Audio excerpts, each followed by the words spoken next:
Ben Stokes আন্তর্জাতিক ক্রিকেটকে অবসর জানিয়েছেন ঠিকই, কিন্তু আলোচনার রাজ্যকে নন। ঠিক যেমন ইয়ান বোথাম একবার বলেছিলেন, আমিই আমার নিজের গল্পটা লিখি।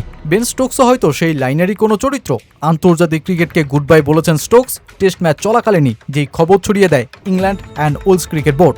গোটা ক্রিকেট বিশ্ব যখন সেই বিদায়ের আক্ষেপে পুড়েছে, তখন বৈশ্বিক ক্রিকেটের নিয়ন্ত্রক সংস্থা আইসিসি ব্যস্ত হয়ে পড়ে ভিন্ন কাজে।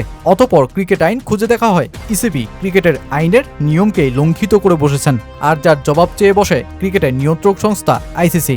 আর এসবের মধ্যেই বেন স্টোকসের এক পোস্ট রহস্যময় বারুদে ঘি ঢালে। তিনি তার এক্স হ্যান্ডেলে সংক্ষিপ্ত শব্দে লেখেন স্যাক হিম, অর্থাৎ ওকে বরখাস্ত করা হোক।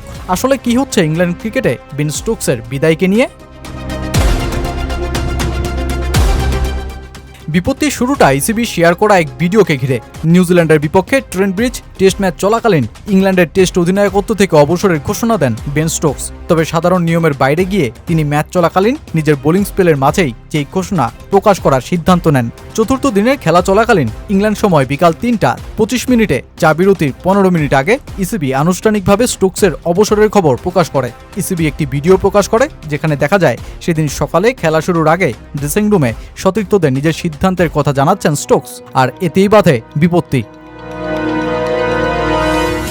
আইসিসির আন্তর্জাতিক ম্যাচের players and match officials areas, সংক্ষেপে পিএমও এর নীতিমালা অনুযায়ী ক্রিকেট বোর্ডগুলোকে নিশ্চিত করতে হবে সম্প্রচারের উদ্দেশ্যে কোনো দলের ড্রেসিং রুমে ব্যবহৃত স্থায়ী বা অস্থায়ী ভিডিও ক্যামেরা বা অন্য কোনো রেকর্ডিং যন্ত্র স্থাপন করা যাবে না। এই নীতিমালা মূলত আইসিসির দুর্নীতি বিরোধী নীতিমালা কার্যকর রাখার জন্য প্রণয়ন করা হয়েছে। বিবিসি এর প্রতিবেদন অনুযায়ী ইসিবি স্টোকসের বিদায়ী বক্তব্যের ভিডিও প্রকাশ করার পরই আন্তর্জাতিক ক্রিকেট কাউন্সিল ইসিবির সাথে লিখিতভাবে যোগাযোগ করেছে। যদিও ইংল্যান্ড ক্রিকেট বোর্ডের তরফে সংবাদ মাধ্যমগুলোকে এ বিষয়ে কোনো ব্যাখ্যা দেওয়া হয়নি। তবে ধারণা করা হচ্ছে আইসিসির নিয়ম ভাঙা সত্ত্বেও তাদের বিরুদ্ধে কোনো শাস্তিমূলক ব্যবস্থা নেওয়া হবে না। সবচেয়ে মজার বিষয় হলো, অবসরের খবর প্রকাশের পরে নিজের প্রথম বলেই স্টোকস তুলে নেন উইকেট। পরে ব্যাট হাতে 30 রান করলেও দলকে জেতাতে পারেননি শেষমেশ।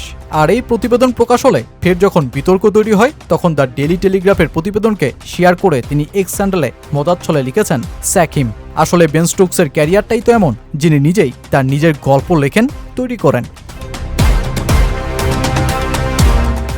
হেডিংলিতে পেট কামিন্সকে কাভার দিয়ে 4 মেরে ইংল্যান্ডকে ইতিহাসের সেরা রান তারায় জয় এনে দেয়া। কলকাতার ইডেন গার্ডেন্সে কার্লোস ব্র্যাথওয়ার্থের 4টি টানা ছক্কায় ইংল্যান্ডের বিশ্বকাপ স্বপ্ন ঘুরিয়ে দেয়া।